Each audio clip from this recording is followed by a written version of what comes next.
See, we're going on a tour of an apartment right now. Well, actually, it might be a house. I'm not trying to accuse you of not having a house. Don't worry, you nailed it the first time. All right, hitting the intro.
Welcome back, Mighty Vandals, to Tubbs the Club, your University of Idaho affiliate on the Big Sky Podcast Network. I'm your host, Brian Marceau. We have an extra special guest in the comment section, Dallas Hammer, commenting live on the Uber to Nickelback. Dallas, good to have you. But if Dallas is in the comment section, that means we're down one guy. But I've long said, look, Tubbs the Club, everyone knows we're the #1 University of Idaho podcast available anywhere. But I have long said we are incidentally the #1 Idaho State Bengal podcast. Said that after we aired our Cody Hawkins interview post media day. Here's Exhibit B on Tubbs being a #1 Idaho State podcast. We're talking about you, Jungle Land. We got two special guests. First, we got color commentator, former Bengal, Kody Graves. Kody, how's it going? Good. Happy to be here. Thanks for having me on, and excited for another rivalry game. We have another extra special guest, and I had trepidation about inviting Tanner on because I remember 2018, guys. And I remember when Idaho State hung, what was it, like 50, 60, whatever it was. It was a lot. Tanner Guller was the quarterback of that team. However, there are some people who I feel helped nudge us out of the Petrino era, and those people will always have a special place in my heart. So Tanner Guller joining us live as well. Glad to have you here. Man, fortunate to be here. Thank you guys for having me on. Just always a pleasure to represent the fine Idaho State Bengals. And as always, from the shadows, producer redacted, Martin. Oh, it's another fun week.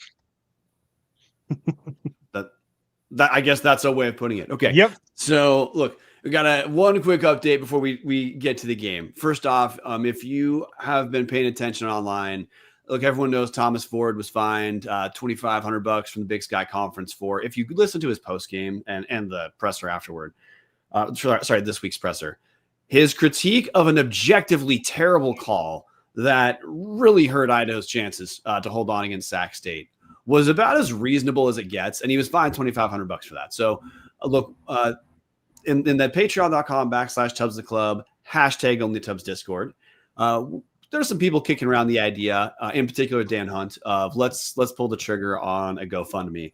I spent a second checking with people I thought would have a bigger network than me. Nothing was moving, so I just typed this out at like 11 p.m. on Tuesday night, and we're about to hit close. And our GoFundMe, so that Thomas Ford doesn't have to pay the bullshit fine, we hit the number. We're at $2,875. I think, Martin, I can't see just on the Zoom right now. It's 2885. Okay, $2,885. We're about to hit close on that. But the good news is Thomas Ford doesn't have to pay that fine. The Vandal Nation stepped up and took one for him. So good news there. Still shouldn't have been fined. But look, we got to talk about the Idaho State-Idaho game. So we're in Around the Bar, brought to us by Hughes River Expedition. If you are looking for a great all-inclusive week-long vacation, do not look past your backyard. Hughes River Expeditions has been Vandal-owned and operated since 1976 and are ready to take you on the vacation of a lifetime. Enjoy a multi-day trip down the Middle Fork of the Salmon, the main Salmon River of No Return, the Salmon River Canyons, or the Selway. And check out special trips like the one to see the Perced Meteor Shower. Camp on pristine beaches, run amazing whitewater, hike scenic trails, spot wildlife, soak in beautiful natural hot springs, and fish some of the most remote stretches of river in the country. You just bring your clothes, let HRE handle the rest. Grab a paddle, catch dinner, and ride the bull all throughout the Gem State. Call them now at 406-540-4450 or check them out at hughesriver.com. All right, Kody, you and Tanner have been on the shelf for a second. We got to talk about this game. But before I talk about this game, Idaho State, if the Bengals pick up a dub, which obviously I don't want that to happen, but if Idaho State picks up a dub, this is the first time since 2018 Idaho State will be finishing at 500 or higher, which to me sounds like a big deal. So I guess Kody first, Tanner second. In your mind, Idaho State finishing 6-6, is that a big deal in Pocatello? You know, it is. I think it's a bigger story for them if they do win this game, is finishing out and winning the last four going into next season, knowing that next season's schedule is going to be a lot easier. And to be honest with you, I think with winning 5 games last year and perhaps winning 5 or 6 games this year, it feels a little different than 2018 did. It feels different than 2014, where it feels like before it was every 4 or 5 years that Idaho State would have a good team, just a good enough group of leaders in skill position guys to win you some games. But this feels like it's sustainable, because even those 2014, 2018, those teams weren't good on special teams like this team is. This team wins games on the special teams units, and so it doesn't feel the same. And yeah, it would be a big deal having a winning season, just to be like, hey, we are going 7 years without a winning season. Yeah, it'd be nice to have one, but it does feel different in the Cody Hawkins era. Now, Ross, one in the comments section saying 500 with the mighty win over Lincoln. Okay, we all, Lincoln's a garbage win. We all know that. But what Cody's talking about is the Bengals are undefeated in the month of November with a 38-36 win over Davis, 27-17 win over Cal Poly, and a 31-3 win over Weber State. So, Tanner, you were quarterback of that 2018 team. So I guess real quick before we start talking about this year's Bengals, how big a deal in your mind is Idaho State theoretically finishing 6-6 and bringing home? Well, you guys would then have the Potato State Trophy and the whatever the hell the Bell Trophy is called. Sure. Now, similar to what Kody was alluding to, the sustainability was the first thing that jumped into my mind when you asked the question. To me, like you said, not losing in November. What that shows you, like you said, when I last played, we lost the last 2 games of the season. My junior year, we had some skids down the end of the road. So to me, with a team like this, where played some good games early, and then we're looking at 2-6. A lot of teams at that point, it feels like there's not a lot of hope in the season. It speaks volumes to me to what Cody's building at Idaho State for a team that's 2-6 to pull themselves out of the gutter and to finish 500. So while you maybe at the end of the year, when you look at a season and say, hey, you're going to end up 500, would you, love to see that? No, of course not. You always want to have a winning record. You want to have a chance in November to compete for a Big Sky title. But at the same time, if you knew you were going to be 2-6 and to see a team respond like this that I haven't seen at Idaho State, I think Kody hit it on the head. That's where that sustainability piece comes in, where it's like, okay, this isn't a flash in the pan. This isn't lightning in a bottle, if you will, where this feels a lot more sustainable, where a team can pull themselves up from 2-6 and have a chance to go 6-6 and look towards the future. I think that it speaks volumes about what Kody's building there at ISU. And hey, you look, they're undefeated in the month of November, trending upward as the season has been progressing. Tanner, good. Thanks for referencing starting out 2-6, because that is a shitty place to be, and to pull yourself up. That's not nothing, right? So, Kody, tell us a little bit about what Vandals are going to see when Idaho State trots out on the field. I guess we can start on the offensive end. Everyone knows, like when Cody Hawkins first came, I mean, we knew 2 years ago, and hey, Kody talked about it in his interview with me, that his first year at Idaho State, they had to pass a shit ton because they didn't have the O-line. Now, look, he's not going to be a guy who runs the ball first, second, third down anyway. But tell us offensively what Vandals are going to see when Idaho State comes to town. And you're kind of seeing it morph into, obviously, that first year, they didn't run the ball at all. Anytime they ran the ball, it felt like a trick play. But, and it graduated into last year. I think they averaged about 120 on the ground. And then this year they're creeping up in between 155, 160 yards a game on the ground, which, I think next year it'll be closer to 180 to 200. I think he wants to run the ball more than he wants to admit, because there's no tight ends on the roster. It's 10 personnel, no tight end, but he wants to space you out. He wants to get you into nickel. And if you're going to let him run, and you're going to, you're going to play two high safeties and you're going to let him run, he's going to run. I heard, was it Greg Olson talking about some of these NFL teams right now, like the Rams and the Seahawks, get into these big personnel packages and make you think they want to run the ball, but they really want to throw it. He's kind of the opposite, where he wants to space you out.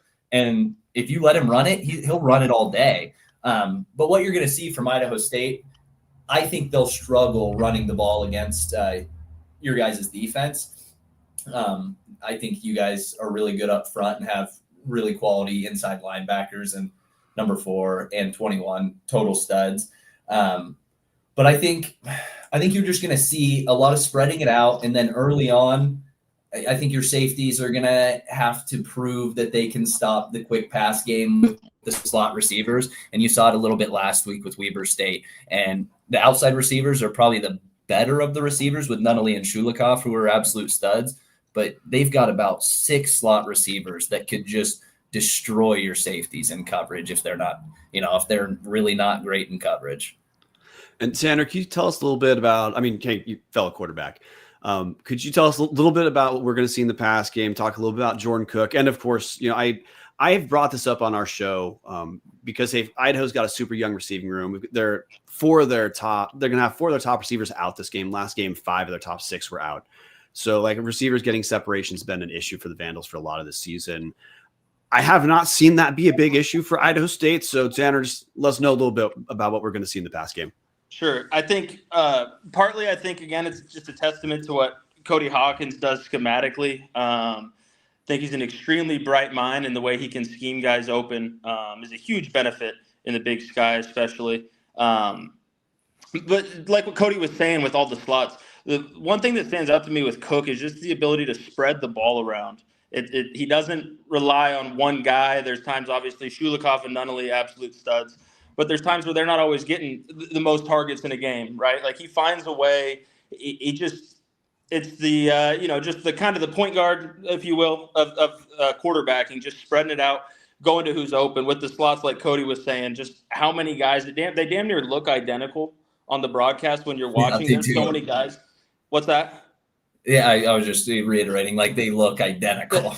There's just so many guys they plug in. I don't even know half the time who's in. It's just another same body, and it's the same guy. It just feels like the same guy over and over. He's getting open over the middle. He's finding a way. And with those receivers too, it just shows the grittiness. It's like they're just all ball players, just the way they can get open. They find the pockets. I think that's partly coaching, and I think it's a lot of guys that just have a good feel of football and just can find open windows. And when you match that with a guy like Cook, who can sit back there, he's got extreme arm talent. I mean, there's I would say 5 plays a game where you're watching this guy, and the way the ball comes out of his hand, it looks so nonchalant. And then you start looking at the yard markers, and he's throwing it 55 yards on his back foot, just kind of throwing it out there and letting a guy like Shulikov or Nunnally make a play. So there's just between Shulikov and Nunnally, 2 studs on the outside, and then guys that are just plug-and-play guys on the inside. It's a very there's a lot of diversity in the pass game where we can just spread it out. I feel like Cook does a good job finding the right guy. There's 4 receivers who have 40 or more catches. You got, as you guys referenced, Zion Nunnally leads the team with 57 catches. Michael Shulikov leads the team in yards at just under he's at 900 yards this season, 49 catches. But I also got to keep your eye on Damian Morgan and Ian Duarte. Both those guys over 40 catches on the season. Also, Shulikov leads the team with 7 receiving touchdowns. And look, I want to talk a little more about Jordan Cook, who, like you guys covered the arm talent. It's obviously there. When I watch Idaho State, they still use him to run a little bit. Now he's certainly not shifty left-right, but he can get a first down on a quarterback draw or like on some broken plays. He's not going to extend it a long time, but clearly Cody Hawkins relies on Cook periodically for a first down, or I think I've seen him get a rushing touchdown before. Yeah. So in short, I guess Idaho State to me looks like there's some ways where Idaho State's a rough matchup for Idaho, particularly if Cook is on. Because you guys talked about, look, Cook absolutely has arm talent. I feel that at times I have seen he can make the mistakes that people who are talented can make. There are times where he can take some gambles. And sometimes you'll see a pass where you're like, good Lord, that was incredible. And then you'll see a pass where it's like, I don't know what you're thinking there, dude. Yeah. Which is, why a team look, Idaho State, absolutely, they're talented offensively, but on the Big Sky season, they're scoring a little bit more than Idaho on the season. So obviously there's a lot going well, but like any 500 team, like you're going to see sometimes looks great. Sometimes things are not clicking offensively. We covered what it looks like when it's clicking for Idaho State. Like they got a really good quarterback, strong receivers. They've got the number 2 rusher in the Big Sky, Deshaun Brooks. And also, we just haven't spent a lot of time talking about it, but Idaho State has, if you're not paying attention, a shockingly strong offensive line compared to, I guess, what you might expect over the last couple of years. When things, so we all know if the line's blocking, if Brooks is getting touches and he's making guys miss, if Cook's on, that's how they move the ball. That's how they can get some quick strikes. If things are not clicking for Idaho State, Kody, what's offensively? What do you typically see? This has been really the whole season. We mentioned them starting off 2-6, and really up until about 3 weeks ago. I mean, it was a conversation because Cook could go 3 quarters and you have your mind made up. You're like, he's the guy. He is the guy. He's unbelievable. He's dominating. Like they can't stop him. And then the last quarter comes and he can't seem to find a rhythm, and then we blow a game. Blew a fourth quarter lead at UNLV, New Mexico, and Montana. Like 3 huge games. Were we supposed to win those games? The books would tell you no, but the reality was that we had leads in those games, and he went from playing lights out to just kind of shit in the bed. And it's been up until recently where he has gained the confidence to run, like some of the stuff that you were talking about and that you've seen, that it was like, where was this all year? Because there were so many times he felt like he could have just put his head down and ran and moved the sticks that would have made those games different at the start of the year. And to be honest, when he's not rolling, it can be a tough watch. And it seems like now when we have had a couple of 3 and outs, that Coach Hawkins has done a good job of just being like, hey, find your slot receivers, just get back into a rhythm in the short passing game, and then let everything take care of itself. Find the run game, because the offensive line, like you said, they are really good up front. They're good. They're deep. I think it's one of the best offensive lines Idaho State's had. But with it being a high-flying offense, it is prone to stalling out for a couple of drives, and that's when it gets a little worrying. Okay, is this correct? Like on the Idaho State stats page for the team through the university, they're listed as having allowed 3 sacks on the year. Yeah. Is that correct? Yep. Jesus Christ. Okay.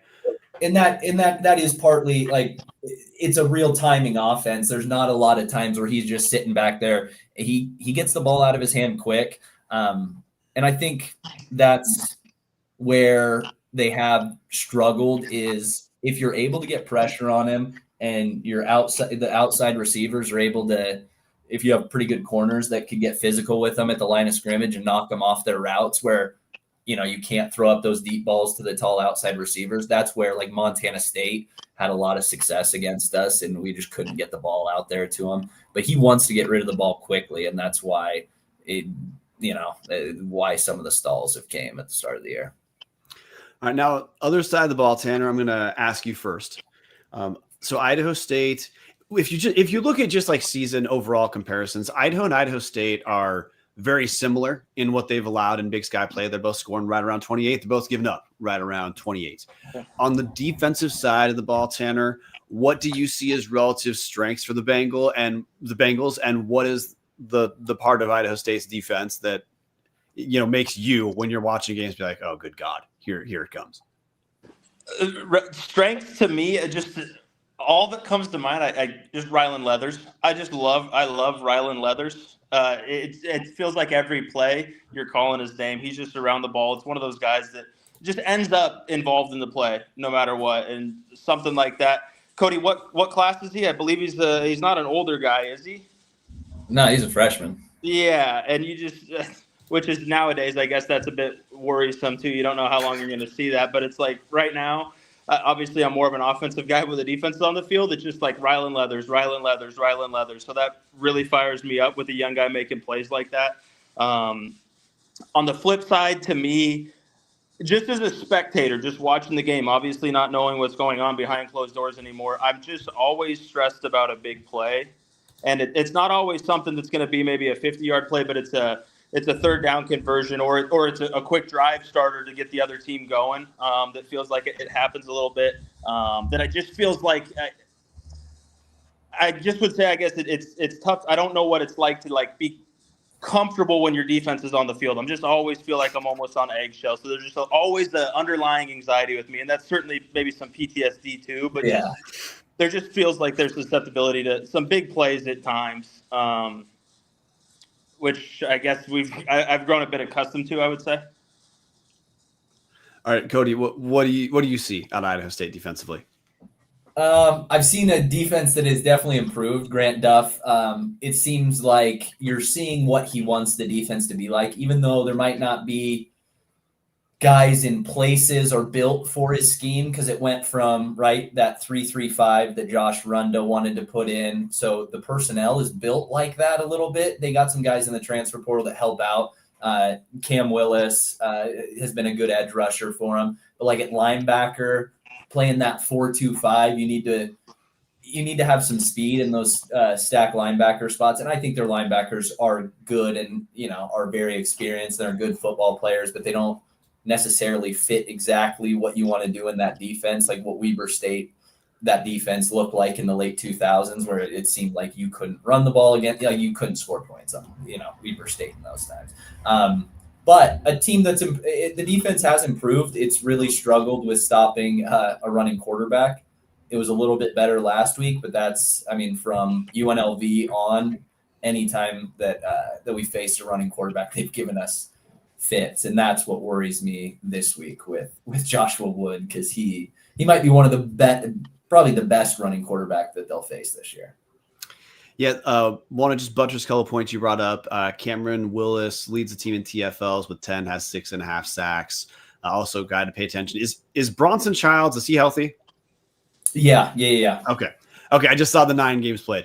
He's number 2 on the team in TFLs. He's got 7 TFLs, 2.5 sacks as well. So I guess, hey, agree or disagree before we shift to talk to the Idaho end. Relative strength, just on paper and just from when you guys talk about giving up big plays, it sounds like you guys are, let's say, less confident in the secondary than Idaho State's ability to stop the run. I would say it's the opposite. I think their corners have played fantastic, and I think think their safeties can give up some stuff in coverage. It's just the big play, and it's always like a broken play on 3rd and long. That's what it seems like. It's always third. We get them in a situation, a 3rd and long, and it's like, all right, we need to get off the field here. And then it's just a backbreaker, a 40-yard play that just sets up a touchdown drive and gets them back into the game or it puts us out of reach. Like, that's how it feels late in the 3rd quarter, early in the 4th quarter. Like, that's that. And maybe it's the PTSD in us, but that's how it feels. So we need to talk the Idaho end in a second, but before we talk about that, Martin, we got to talk about vandalgear.com. It's a company that's really stepped up to the plate in creating Idaho merch you cannot get anywhere else. They've got the ugly sweater for if you're looking for Christmas, but also like a ton of retro style looks that I really like. In particular, that Kibby Dome game day shirt that's a go-to for me that is definitely on my Christmas list. But then Jeff also added an accessories page. So like you can get pint glasses, you can get rocks glasses, mugs. Dallas says he wants the fanny pack, which I'm no comment, guys. No comment. But if you're a fanny pack dude, you need to get this University of Idaho fanny pack. But look, the company Pacific Custom Sportswear, it's run out of Spokane for over 25 years. If you like the apparel, you can see it at vandalgear.com, which you should. It's a well priced and high quality. If you got your own company, your own school, your own org, and you want to do a fundraiser, or you just want your own merch, get a hold of Jeff. He can print your logo or help you design a logo, put it on pretty much anything: a sweatshirt, a hoodie, a t-shirt, a pint glass, a rocks glass, like we said, whatever. Just get a hold of Jeff. The company's Pacific Custom Sportswear. Find him at vandalgear.com. All right, dudes. So now the Idaho end. And before I ask you guys about the Idaho end, I do want to preface.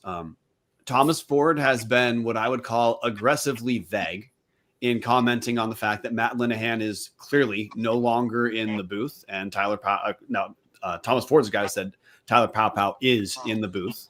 And I will say there's been nothing formally announced about a change in play caller, but we saw a change in who's up top and who's not. And against Sac State, we saw a very different Idaho offense. So I think you guys know how to put 1 and 2 together, viewers. And just to get you guys caught up on Idaho offensively against Sacramento State. Now, in the first half, they had some execution problems.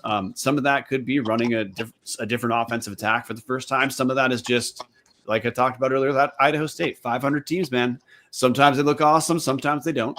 But last week in Sac State, we saw a lot more short passes, a lot more quickly developing passes, we saw more play action last week than we'd seen the entire season. Also, Wood rushing. They waited a little bit to the 4th quarter to really rely on it, but Joshua Wood was given the keys to run quite a bit more. Although, again, offensively, probably out 4 receivers. Marquand McCraney is supposed to be back, but still that means they're going to be relying on a very young group of mostly freshmen or redshirt freshmen at the receiver position. But Kody, question for you, talking Idaho offensively, what matchup concerns you the most about, for Idaho State? I think it's just it happened to account for the QB run game, and I think that's going to be Idaho's plan offensively coming in, is that they're going to give Joshua Wood, whether, there's going to be some wrinkle in there with RPO or just a read option with him to even get out of the pocket sometimes and just have the opportunity to scramble and throw something quick underneath or just make something happen, and then the option to run. And I think that Idaho State's just have to account for it and have to have a game plan coming in to stop it. And even if you have an extra guy, you have to tackle an open space. And Joshua Wood's not a small guy. He's tall and he's fast, and he's pretty strong for how, of a lanky of a guy he is. And I think that's the matchup where that worries me the most, is just him in the open field against ISU defenders. All right, Tanner, what about you? I can't pretend to know anything about the University of Idaho. I apologize. I root for one and follow one college football team particularly close. That's the Idaho State Bengals. But I will say, biggest concern for me, I got to see what my boy Sheldon Cross has those tight ends doing. He might have them cooked up doing something special today or tomorrow, or Saturday. That's my boy. Someday. Sheldon Cross. So I'm concerned what Sheldon Cross is going to be cooking up for the Bengals. Was Cross at Idaho State when you were there? Yeah. He was my second offensive coordinator at Idaho State. Okay, what year was that? He was there my freshman year too. So Cross was there 2014, 2015. He was there the year before as well. So I think his tenure was 13 through 2015. Okay. So want to add a couple things just for us to pay attention to. No word on the health of Eli Cummings, number 1 running back for Idaho. He took about 3. He had been healthy finally in the Portland State game and the NAU game, where he really, especially in NAU, he really put Idaho on his back. But he took about 3 plays against Sac State, took a couple of rough hits, then didn't come back. We all know Nate Thomas, senior. He's had a handful of catastrophic knee injuries he's dealt with throughout his career. He's effective, but he always looks like he's on a pitch count of about 8 to 10-ish carries. Carlos Matheny, we saw his first extended action against Sac State, rushed it 6 times for 48 yards. Also had a three catches for 20 yards as well. So how the running room is going to look is, again, that's another kind of question mark here. I will say in the game against Sac State, though Idaho did not get a ton out of their running backs, especially till a little bit later, but they were more willing to use the running backs in the pass game, and there was a little bit less running up the gut, a little bit more going to the perimeter, which is where I feel Idaho at times has been strong, just hadn't been using that as much. As far as matchups here, I mean, offensively, one matchup for Idaho I think that is going to help is we got Crewhead76 in the comment section saying, I think Ford is bullshitting the press on the OC situation. I feel like you can't miss that. That's what I was implying. So Crewhead, glad you're here with us. But one, I mean, I do think Idaho's going to be running some stuff offensively. There's just not a ton of tape on. So I think that, I don't know, as far as Idaho State's concerned, it might feel like this is a little bit like more a week 2-ish matchup than a week 12 matchup, as in, again, like things changed up late in the season. I don't think that hurts Idaho.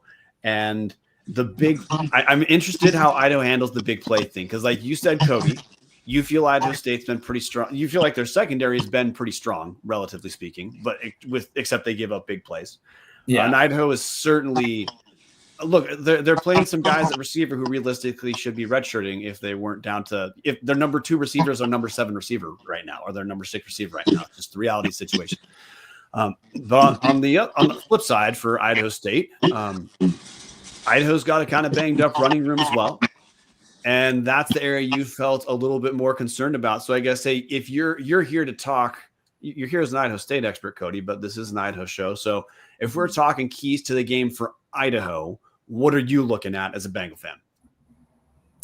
I talked about it a little bit earlier, but open field, and you talked about Idaho having some success in the perimeter run game early on in the season, and I think that's the game plan, is just challenging Idaho State horizontally. And because, you might be on your 6th and 7th receivers.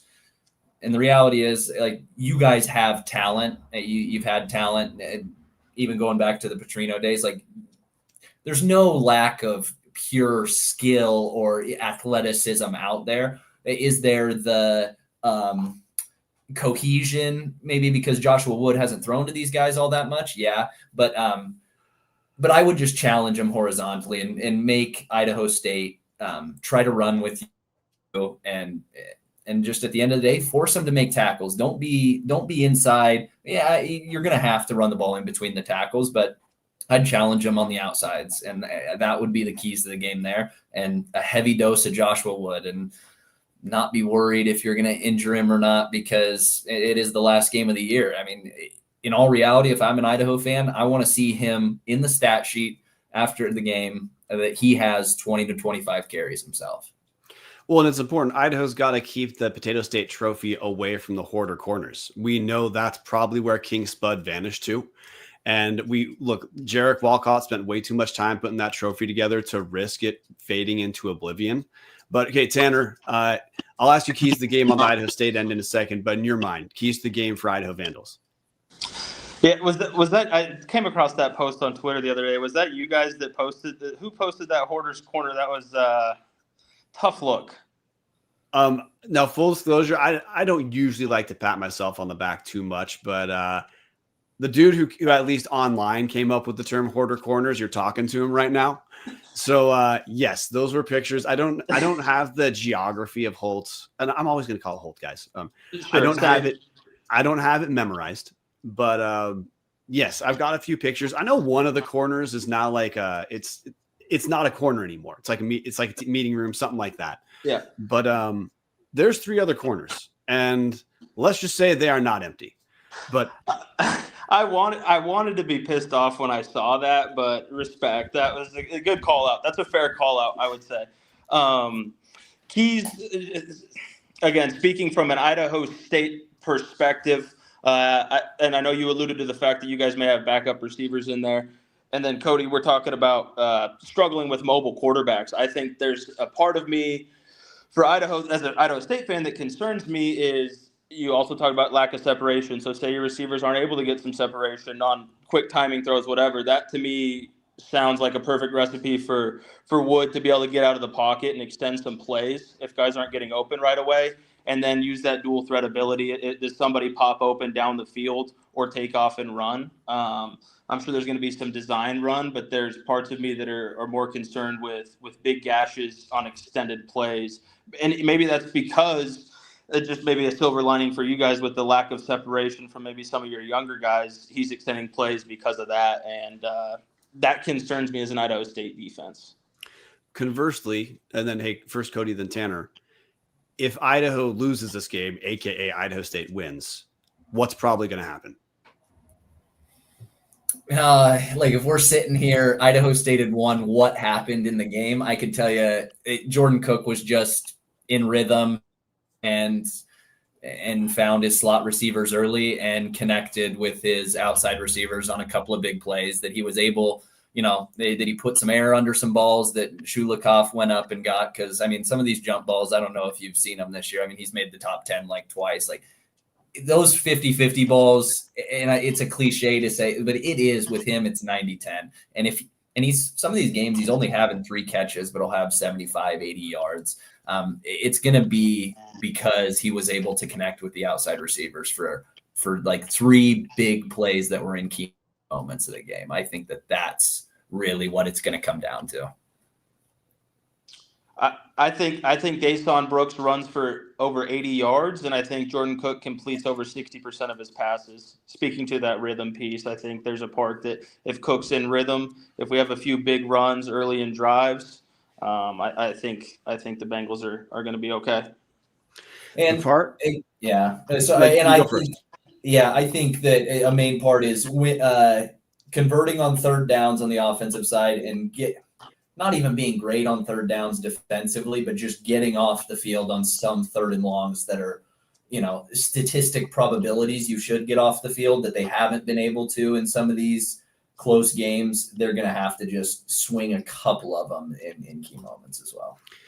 For me, the Idaho end is, first off, Idaho's going to have to execute offensively just better than they did against Sac State for 3 quarters. Idaho's fine in the 4th quarter, but that's not going to work here because Idaho State's going to score some points against Idaho with the passing matchup we've been talking about. The Bengals are going to get some points. They're going to be able to get over the top of Idaho's safeties at least 1 or 2 times. So Idaho's got to be able to put up some points. So phase 1, just the offensive execution of the new game plan. Andy Kaus in the comments section saying he was told before the trip that there was a new play caller. That's all what we're intimating at, guys. And the guy in the booth is Tyler Powpow. So that's who the new player caller would be in theory, right? Then on the defensive side of the ball, Idaho still got that same issue with getting off the field on third down when things are not working. So the last few games, their secondary has been a little bit stronger. I say a little bit because look, it doesn't get worse than letting UNC hang 49 on you at homecoming, right? So Idaho they have looked better, but you did see Sac State. They were able to move the ball through the air. Sac State has no trust in Cardell Williams whatsoever, and he was able to win the game. Bullshit call happened, right? But still, Cardell Williams, you look at his stat line, he was able to move the ball through the air against Idaho. One of the issues Idaho's had this year is the Vandals, and I don't mean this as an exaggeration whatsoever. The Vandals are stronger on 3rd and 4, 3rd and 5 than they are on 3rd and 12. In particular, right now, this team, when it's 3rd and long, they rush 3 and drop back 8, and teams with good quarterbacks who can stay upright are able to find guys eventually, because Idaho, they've been better at getting the quarterback as of late, but they're never going to get to the quarterback 3-man rush. And Idaho State, look, you guys already brought up, they do get a lot of their plays are quickly developing. They don't, Cook doesn't have to hang out in the pocket that long usually to find someone. But Idaho, if Idaho's in 3rd, if they're able to force 3rd and long, they're going to have to they just have to do something other than the 3-man rush and let a guy like Jordan Cook pick him apart. Because with the Bengals offensive line and Idaho's pass rush, there's just no way that Idaho can allow Cook to have half an hour to find someone. Because I think Idaho State, if they don't have the best receivers in the conference as an entire unit, they're right up there. So, like, you give the Bengals enough time, they're going to find some space. So the Vandals are on 3rd and long. They're going to have to find some way to make Cook feel like he's under duress. And then that's where you're more likely to have mistakes happen with, any quarterback. Now, before we pick the Idaho game, we got to pick the Big Sky. And before we pick the Big Sky, we got to talk about show sponsor, Snake River Stampede Canadian Whiskey. Something, win or lose, I've always got the range of motion to reach up and grab a bottle for that. So look, Snake River Stampede, it's the best Canadian whiskey available in the state of Idaho. You got 2 options. Your entry-level Stampede, double barrel finish, starts in ex-bourbon, finishes in Oloroso sherry casks. Now, if you're celebrating a big win, like say a season-ending W where you get to keep that Potato State trophy, I'm reaching up to grab the small batch 1915. It's a double barrel finish too. It's aged an additional 2 years. It's a 3-grain whiskey as well. 80% corn, 10% rye, 10% malted barley. Its secondary finish is in ex-Canadian rye whiskey casks. You can't go wrong with either of these. They're fantastic whiskeys at great economic buys. 26 for the Stampede, 39 for the 1915. So no matter who you are, go to an Idaho State liquor store, grab yourself a Snake River today. All right, guys, picking the Big Sky, producing in public. I need to actually get that list of games up. Just so we rotate through this, now not to rotate who's talking. We're going to go Martin, Tanner, Kody, and then I'll pick last as we go through each of these games. So first game of the week, we have the game that every team in the league always has circled on their schedule.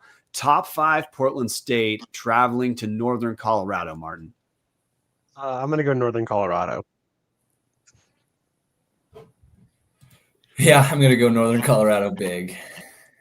Oh, we're just going straight picks? Yeah, Northern Colorado. Yeah. By the way, you guys can throw in observations too. Top 5 Portland State riding high. They have a single win this year. I think this is a big deal for Northern Colorado to kind of just close their season on a high note. I know, they're still finishing underwater, but for bigger portions of the season, Northern Colorado looked like they're closing in on solid. My benchmark here, previous 2 seasons, they averaged 12 points a game. They're doing more than that offensively this year. So I'm going Northern Colorado. Portland State, it's been astonishing the level of bottoming out that's happened. The fact that they have a W is miraculous, sells it short, guys. So yeah, it's shocking. Okay, next game, Northern Arizona traveling to Weber. Playoff implications potentially, Martin. Northern Arizona. Give me Weber State.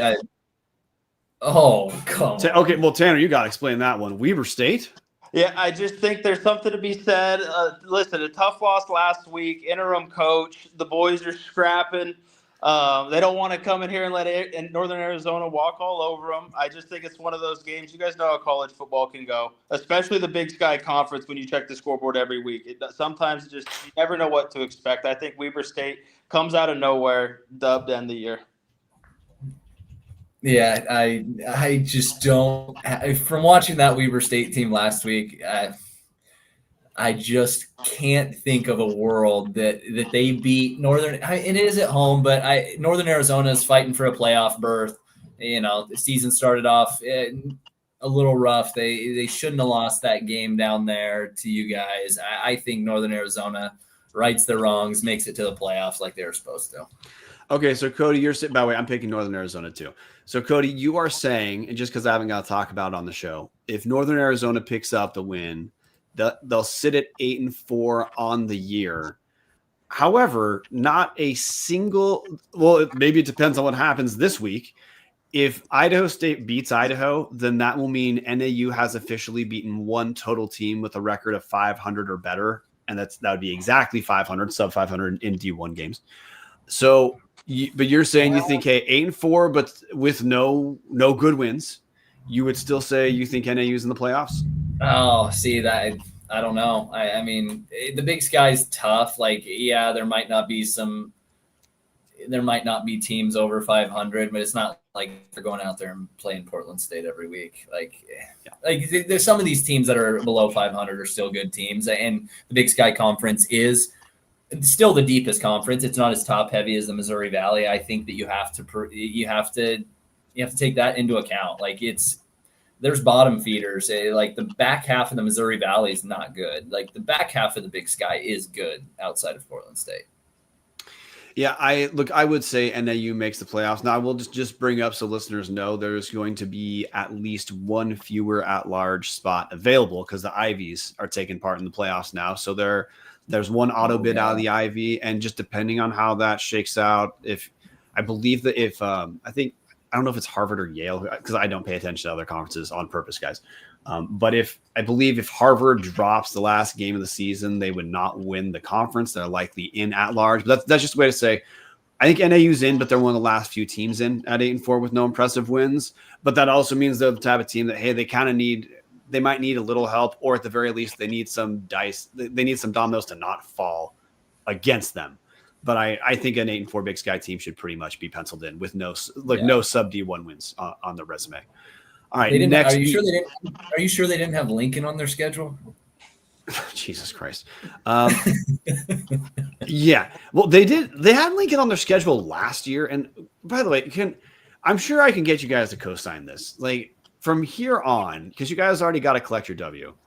Scheduling Lincoln should count as a negative win. Like you should just completely it should count as it's not a loss, but you should go down to -1 wins. Or if you're at 1 win, you just went back down to 0. Like Lincoln, they're just a different monster. I know that everyone has like their scheduling difficulties, but come on, like that's valid. Hey, they were in there. They were just in there switching jerseys at halftime. They just came out there like there's no structure. They were in there at halftime, and the coach just left the locker room and was just like, "Hey, we're doing 8-minute quarters," and they're like, "All right, yeah, that's probably best for everyone." Like it was an embarrassment to be a part of it. It was that bad. And can confirm, no, NAU did not play Lincoln this year. All right, next game, sacked with a silent K at UC Davis, closing out their Big Sky tenure in the Causeway Classic, a game that absolutely has playoff implications. Martin. I'm going to go UC Davis. UC Davis. Tim Plow's an offensive mastermind as well.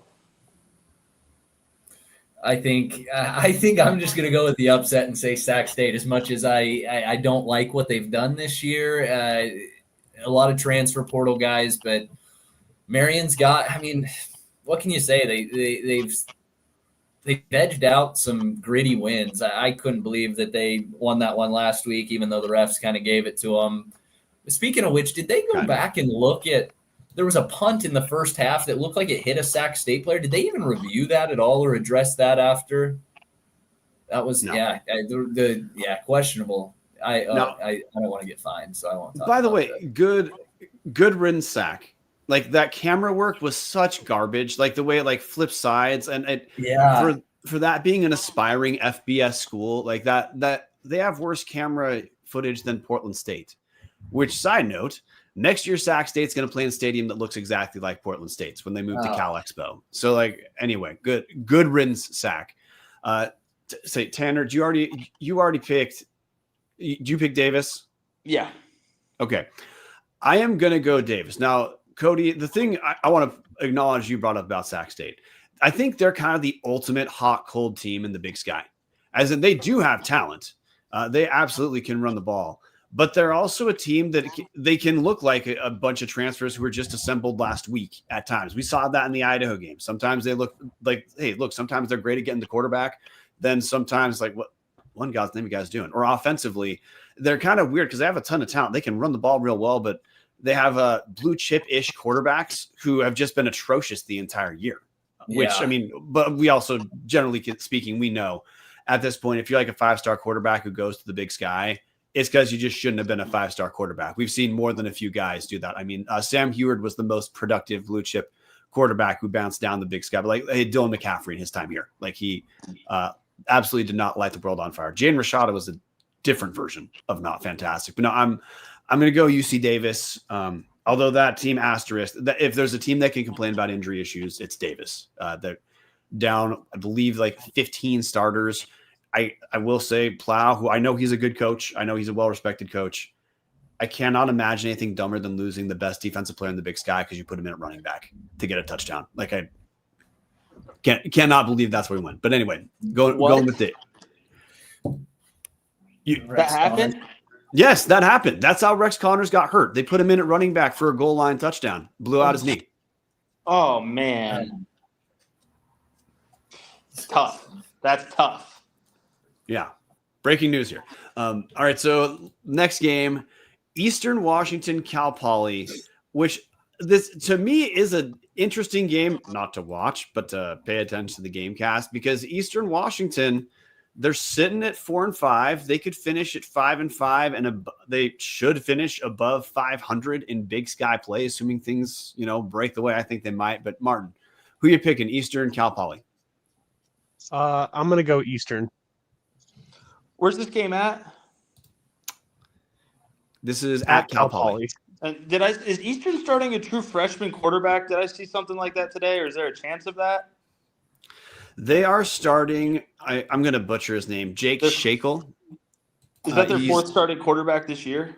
That's their third. He's their number 3 quarterback, but he has easily been their best passing quarterback on the season. Their first 2 guys. I'm drawing a blank. I can look up names in a second. No. They were rushing quarterbacks, but on the last few, on his 3 games as a starter, we're talking against Sac, Montana, and UNC. He put together pass for 200 yards against Sac, 451 against Montana, then 299 against Northern Colorado, totaling 4 touchdowns and 3 picks across those 3 games. Give me Cal Poly. Paul Wolf. You're picking the team who lost the top 5 Portland State. That is bold, Tanner. All right. All right, Kody, Eastern Cal Poly. I think I'm going to be bold too. I like what Cal Poly has done with letting the can't think of the quarterback's name. Anyway, the one that they put in, the tall guy that ran all over us. Eastern Washington quietly is sitting in the middle of the Big Sky, but they haven't really, other than beating you guys at home, haven't beat anyone. They beat Weber, they beat Northern Colorado, they beat Portland State. The times I've watched Eastern, I haven't been impressed. I think Cal Poly gets it done. I do think Eastern will be like the most fraudulent 5-3 in Big Sky play in the history of the Big Sky Conference. Yeah. But I also think having a quarterback who can actually use their skill position players is not insignificant, let's say. So I'm going to go Eastern. And, hey, like now to be fair, Eastern finishing, at 500 on the season is, based off how the season started. Again, the term miracle is a little bit on the generous side, but I think you'd say that Aaron Best absolutely salvaged the second half of the season.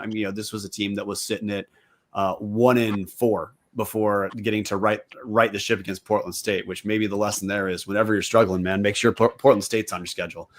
Last 2 games to talk about. First one, the de facto Big Sky Conference Championship, Montana State at Montana. Martin. I'd say all Tubbs fan listeners know where I'm going with this. Montana State.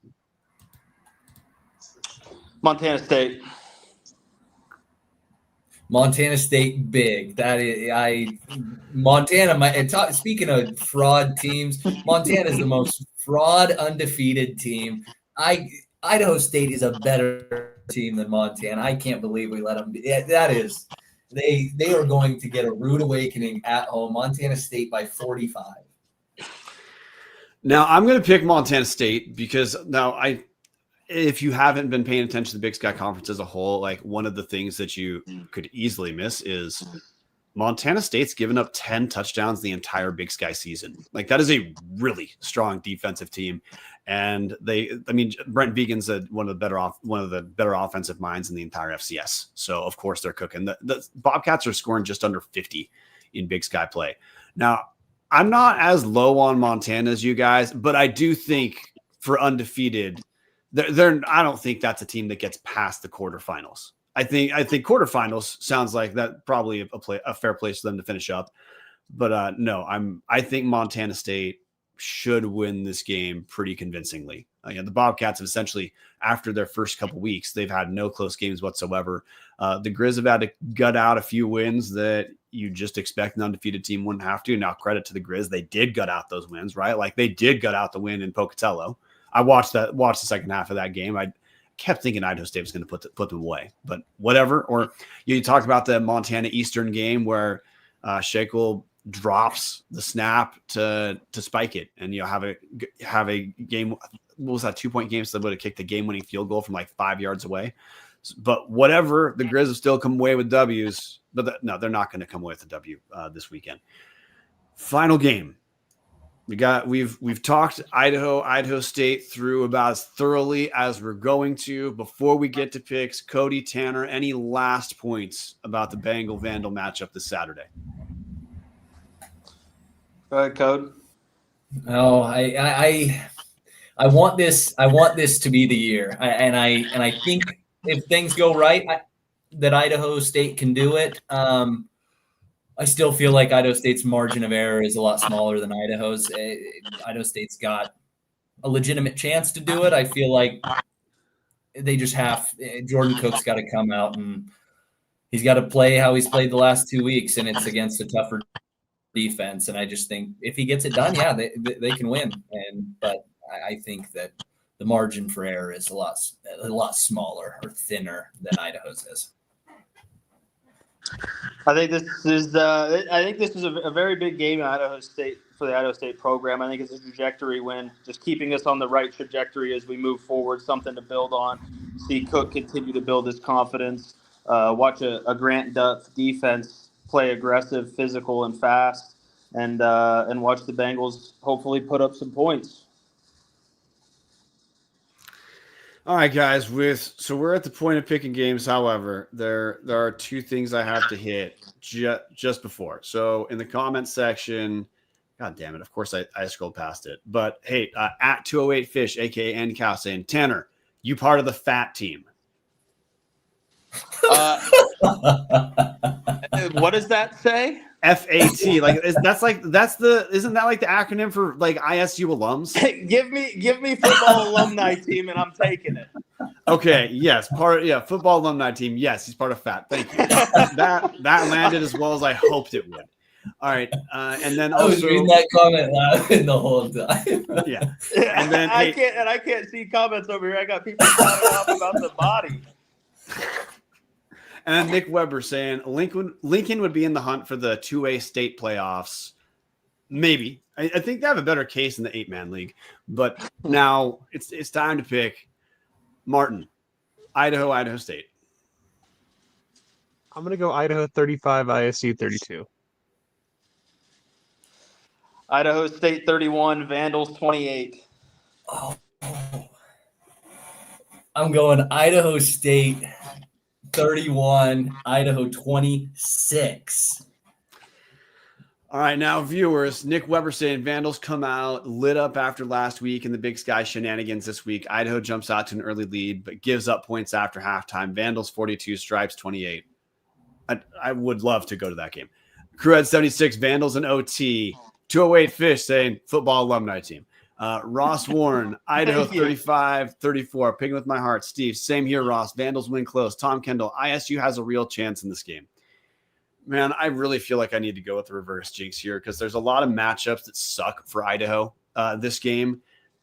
But to me, again, this is going to come completely down to what Idaho was doing play calling wise against Sac State was significantly better than what had happened most of the season. They just got to execute.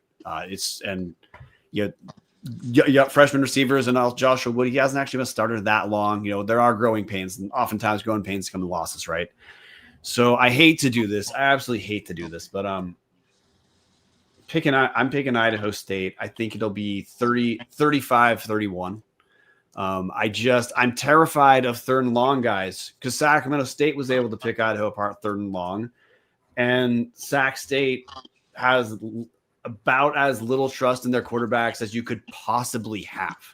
I also just think that I'm not saying the fact of 6-6 is like some monumental achievement for the Bengals, but they're trending up. And I know when I talked to Cody Hawkins in the summer, I don't know, there was a kind of tone to how we talked about the team that sounded like the team knew who they were, which I don't know, that can sound like bullshit, but like it doesn't shock me after, when I talked to him this summer that this is a team that was 2-6 and now they're on the cusp of being 6-6. So I hate to say this, but Idaho's beat the shit out of me every time I pick with my heart over my head. So I'm going ahead this time, picking Idaho State. Thanks everyone for joining. Support the show, patreon.com/Tubs the Club. Costs less than a cup of coffee a month. You can always give us more. We're always game for that. Before we call tonight, Kody, Tanner, tell everyone where to find you guys. Man, nowhere. I'm under a rock. You can find me at the booth or out at the tailgate right up until 30 minutes before kickoff when I have to be up for the pre-game show. So they let me know what tailgates to come to. I'm gonna go see you, Brian, at yours. Okay, Chili that reminds me. By the way, hey guys, listeners, if you're able to go to the game, yes, there's a VSF fundraiser chili cook-off in the parking lot. Get your ass there. Donate a few bucks. I did forget. Whenever we have new guests, we're supposed to do something we call the reversal, which is with no notice. You guys are supposed to ask us any question you want. It can be football, it can be Idaho, it can be nothing about Idaho football, whatever. But we got two newbies on Tubs of the Club, so I'll go Kody first, Tanner second. Need you to ask a question? I don't care what it's about. It's your time. What was the question? There is no question. The question. This is you ask a question with no notice. Any question? Absolutely. What's your biggest gripe with the team this year? The Vandals this year? I think that I might differ from some of the viewers, some of the listeners, but we've kind of dealt with it. I felt like this team didn't know who in God's name they were offensively until last week. And the reason I say that is I kept watching games and thinking that, hey, for example, Thomas Ford talks about when we were matching up against UC Davis, about how dangerous Caden Pickett is. Caden Pickett is when he gets out of the court, out of the pocket, extends plays. And I kept thinking, we have that guy.